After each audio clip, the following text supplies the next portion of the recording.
In a world filled with information, we often lose track of individuals and stories that quietly shape our reality. Together with our reporters, we bring these stories to the forefront to educate and inspire. My name is Talia Stremska. Welcome to InFocus. Khachkars are a vital part of every Armenian's life. This important symbol, indispensable for those who belong to the Armenian Apostolic Church, inspired the people of this nation. With neighboring Azerbaijan dominated by Islam, Armenia built a centuries-old culture of religion that our reporter tried to document. Alexandra Zacek reports.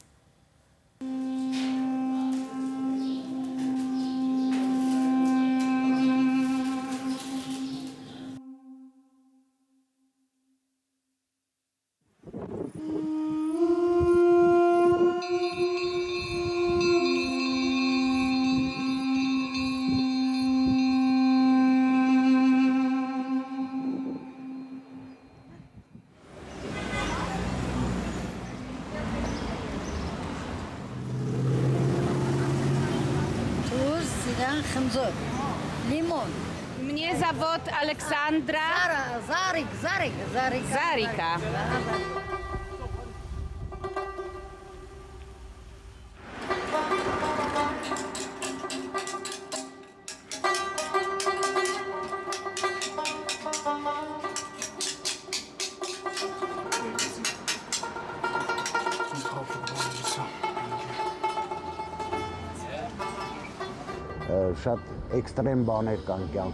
All work is hard work, but if you enjoy it, it doesn't matter that it's hard. Athletics is hard too and requires constant effort. Mountaineers have to overcome enormous challenges to reach the summit. If you love what you do, you can keep improving. That's why I don't make Khachkars for money. More than anything else, I do it for God. I don't think of it as a profession, it's not a craft. To shape something out of stone, you don't really need skill. You need that divine spark. I treat it as a gift from God.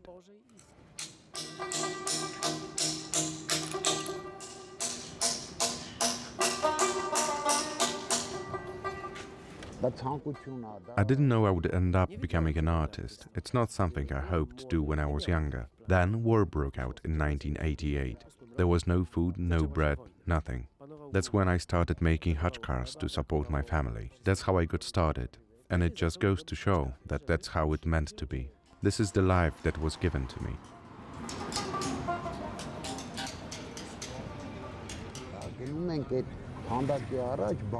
If you want to know about my work, one thing you have to know is that the Khachkar monastery holds a unique place in my heart. I've renovated many of its old Khachkars. I've added a few new ones. But that's not the only reason that it's so important.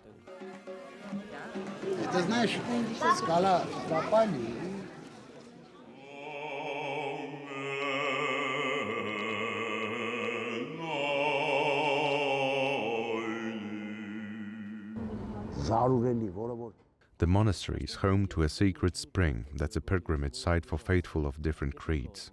Not just Armenian Christians, but Muslims too. Their water has miraculous qualities. They've added a new monastery, but the original one was carved out of the mountain.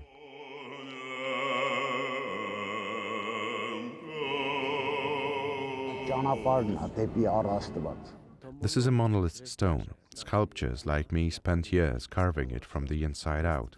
This is a great symbol of my work. The chapel of Saint Gregory, the illuminator, the founder of the Armenian Apostolic Church.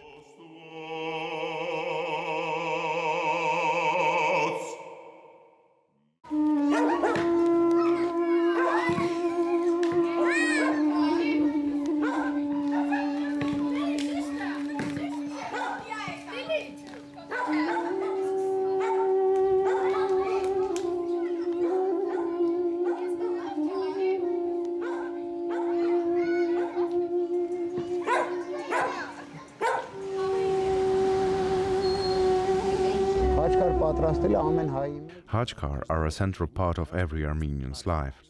It's very important to bless and erect a Khachkar at least once in your life. It's a votive offering. When there's something we want, some goal we want to achieve, when we want our prayers to come true, you erect a Khachkar. The cross is God. The stone cross in the Khachkar is an expression of our spirituality, our region, our Christian faith.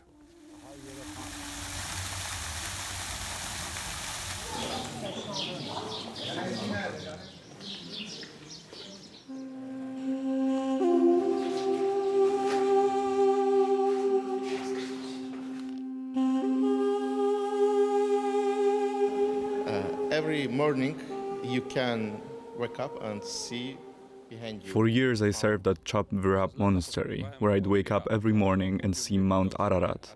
Mount Ararat is a message from God, a symbol of humankind's rebirth after the flood. That's where Noah's Ark landed. At the foot of the mountain lies a tiny monastery, Char Virab, where the Armenian nation was reborn. Humankind and the Armenian nation were both reborn in one place. It's a powerful symbol. It was at Char Virab that Armenia adopted Christianity in 301 AD. Historians say that Gregory the Illuminator began his religious studies in this very monastery. At Char Virab you will also find Khachkar commemorating a meeting of two apostles, Saint Thaddeus and Saint Bartholomew, who came to Armenia to evangelize its people. Our church, the Armenian Apostolic Church, the oldest denomination in Christianity, takes its name from that encounter. When would like to talking with God, A Khachkar is a prayer carved into stone. When our church's teachers wanted to talk to God, they spoke to Him through stone. That conversation, set in stone, became a dialogue with God. Khachkars are adorned with beautiful ornamentation, because we want that dialogue to be beautiful. To us, the Khachkar is a symbol of life. It depicts fruit, flowers, the infinity symbol. All of these are symbols of faith and prayer.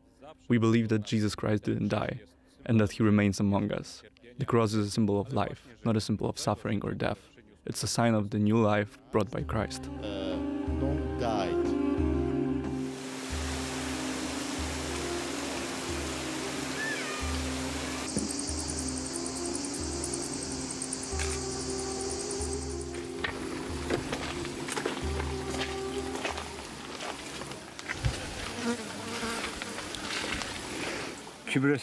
It's time. You can see the girl climbing up to the cave.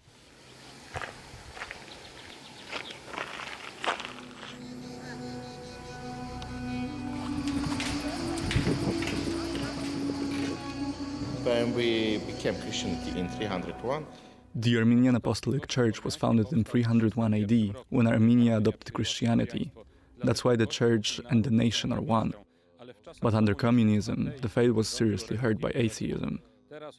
Now people are rediscovering their roots. Unlike their parents, young people have a choice, free of the baggage of the past. They can now decide their own paths. Since the fall of communism, new churches have been erected where there were previously none. But there are still many towns and villages with no churches. many cities that don't have churches.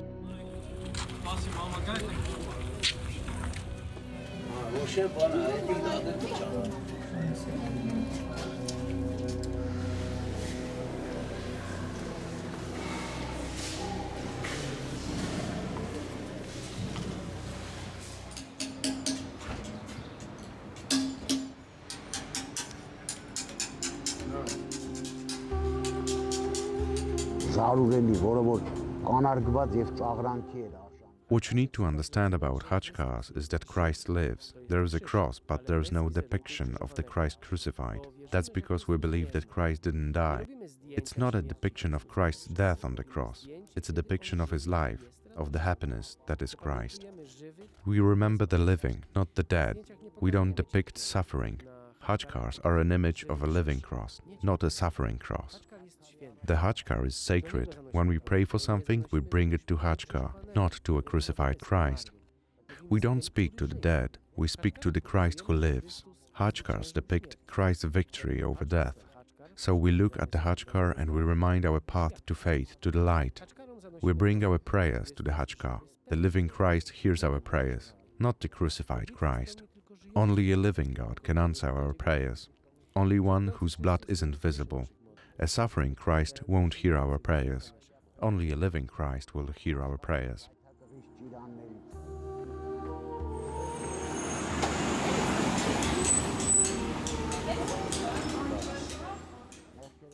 When you make Khachkars, you need to understand what they are and why you make them.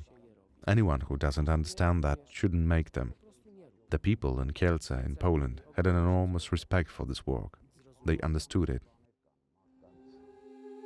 This journey began in Kielce, Poland.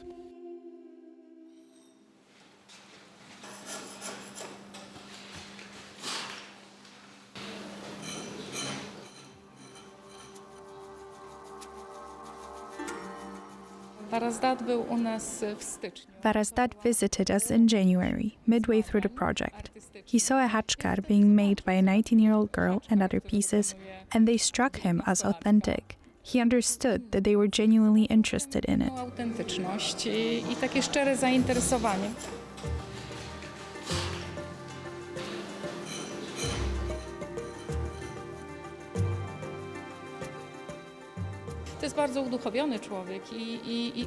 He's a very spiritual person, and this was his offering to us, an expression of respect and his own emotions.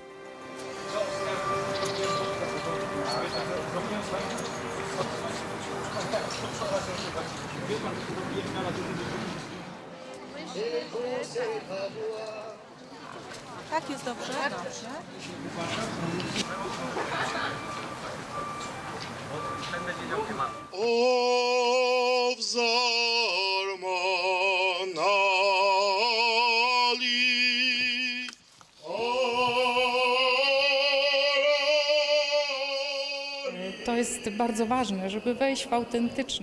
You really have to tap into the authentic spirit of a nation if you want to truly feel it. It allows you to break down any border, and that's our goal here. When we choose a culture to celebrate each year, it's important to create a connection between it and people's hearts.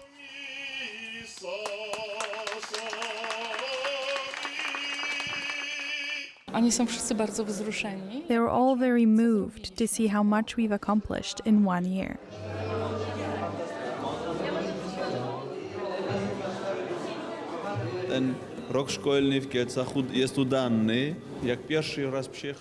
They've really accomplished a lot over the course of this school year. My first time seeing this exhibition was quite a surprise.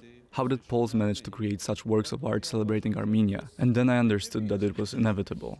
When you are dealing with two cultures that aren't that different, when they are dealing with a Christian country, a Christian tradition, they get up to speed very quickly. This exhibition and the entire school year is evidence of that. To jest bardzo szybko oni mogli to zrobić. I to ten wystawa i cały rok szkolny to i pokazała. Każdy Khachkar jest inny. Nie będzie być... Every Khachkar is unique. No Khachkar is a copy of another. Every time an artist creates a Khachkar, he creates something new. Varazdat's style is different. They are not traditional Khachkars. And each one has its own unique theme. And to me, as the Armenian ambassador to Poland, this Khachkar is very beautiful and important, because it features two crosses, an Armenian cross and a Polish one. Together we form one cross, a symbol of Polish-Armenian friendship.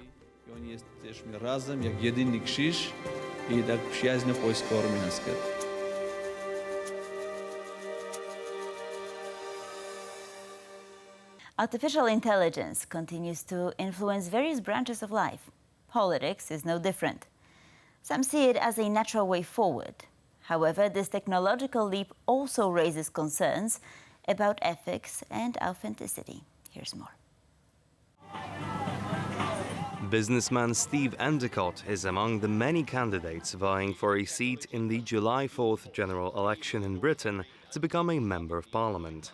He has a unique approach to his campaign. The image on his campaign leaflet is an AI-generated avatar of the 59-year-old and not a photo of him.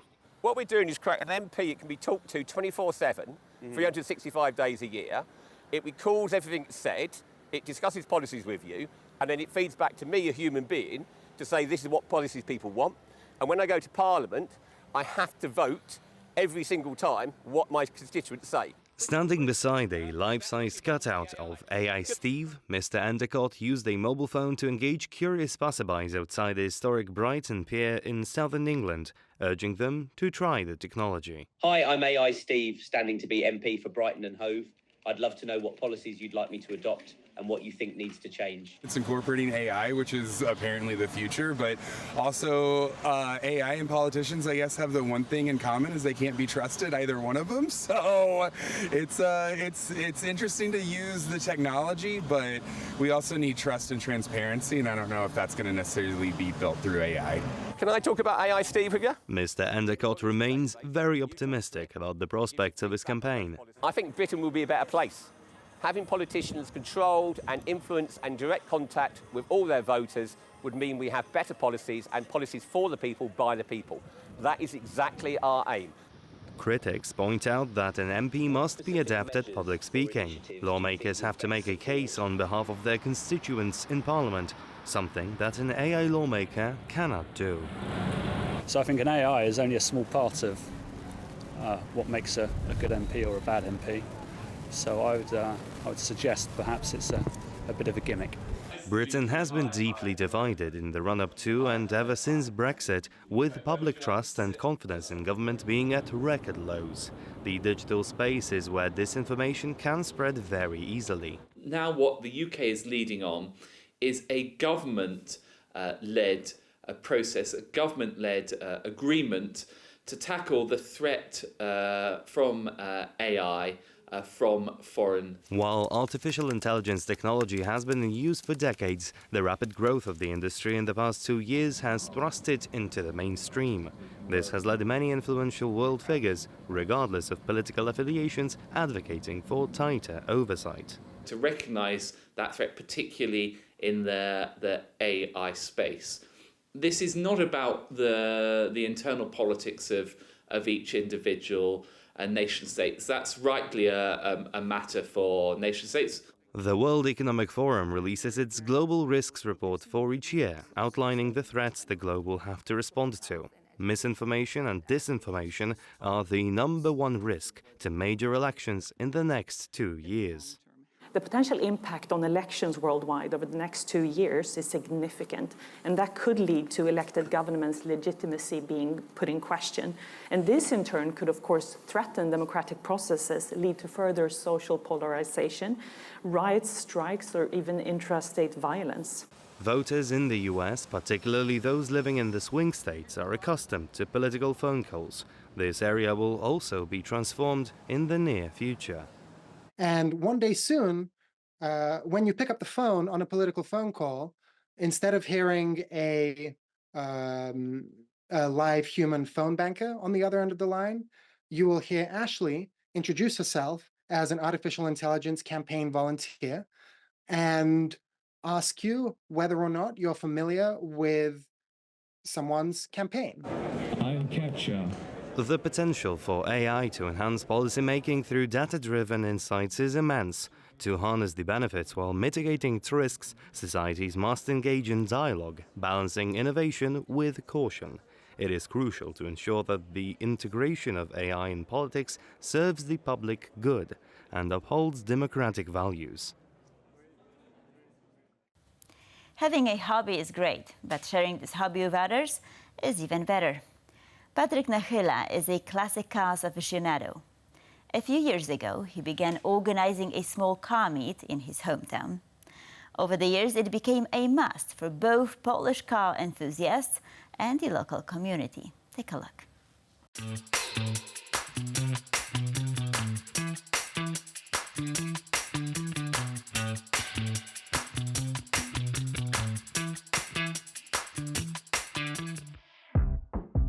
We are at a car show just outside of Warsaw.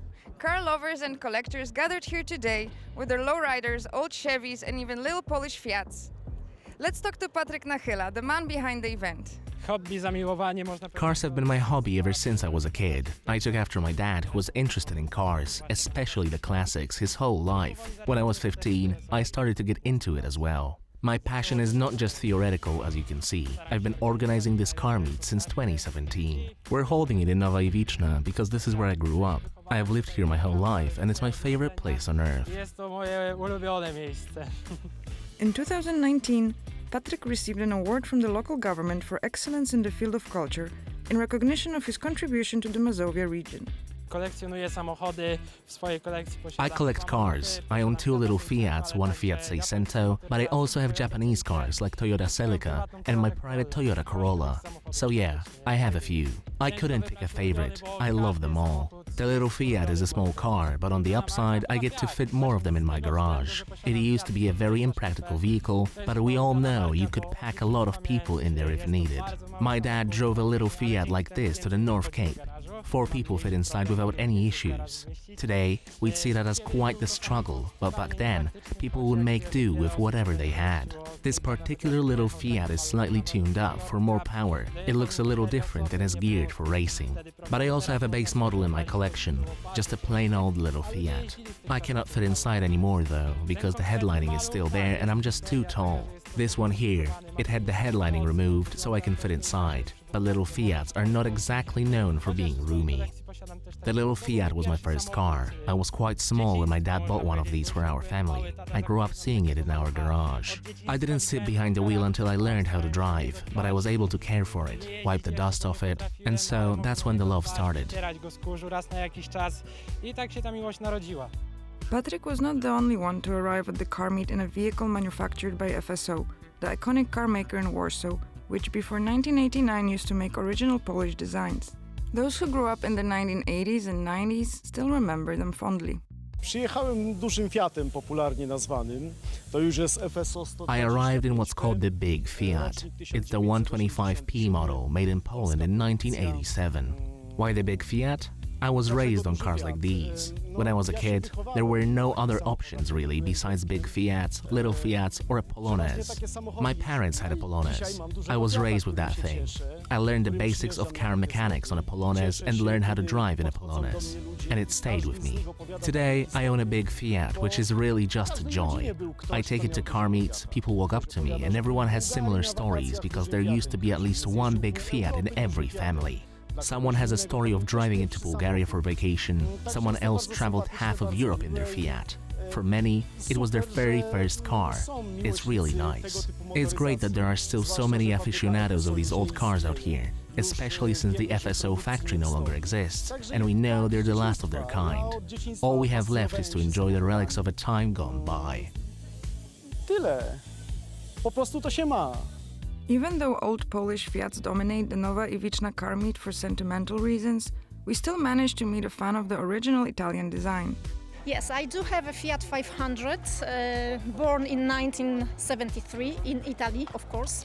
In Poland, I have it for like 3 years right now. And I bought it from a guy who bought it in Italy for his wife. But when the wife saw the car, she said, "Oh my gosh, it's not white, I want a white one." So this way I had the chance to buy it and have fun right now to drive with it. It's not tuned, I just had to change one small piece of the alternator because we need to have the lights on in Poland to drive the car. So I had to change this piece of mechanically speaking, but otherwise it's almost like new. My passion came from my friends actually, but indeed I was shortly before buying this one, I was in Italy, in Sicily, and there is a lot of old Fiat 500 in Italy running, and I fell in love with it. That's why I started to look for a Fiat 500 in Poland. It's not my only classic, I have a second one. It's a Corvette C3, so it's a completely different kind of car, but yes, I didn't say yet my last word, for sure. I still have one place in my garage. From spring till autumn, I drive it almost daily. Usually women have issues like, oh, what am I gonna wear today? My issues are, which car am I gonna drive today? But it's a lot of fun. I really have a lot of fun driving this one. It is making people smile. That's why I'm driving it daily. We also met enthusiasts of car from across the pond. That's a 1969 Impala, Chevy Impala, quite rare in Poland. Actually, that's my first car, first American V8. And I bought it 2 years ago and spent almost 1 year to rebuild it. But most of the parts, as interior and the color, is quite original. and it gives a lot of pleasure to drive or slow cruising around the city. You should listen the sound of the engine, of the exhaust, and that's what really guys love. During the weekends, we have beautiful weather, so we are using the opportunities to go around, to fill up the gas tank and just to spend a beautiful time. Also to meet with the friends or the spots like this one, because that's a great opportunity to exchange some knowledge and experience, and also to look at the beautiful cars around. And that's part of my passion, that's part of my life now. So it gives a lot of pleasure, and I think that's really worth it. When I saw it on picture, I didn't know what was the model, what was the year, but I said that one. I would like to have this one car. The one and only in Poland. I mean, there are a lot of different Impalas, different years, but the only one with the sport coupe, I mean the shape of the whole body, this is just the one. After a few hours, the parking lot begins emptying and the cars go back to their garages. They will be meeting same time next year, but maybe in a different location. Our car meets are growing more popular with each year. More and more cars are showing up. As you can see, we will have to find a new venue, because there just isn't enough space to park all these cars here anymore.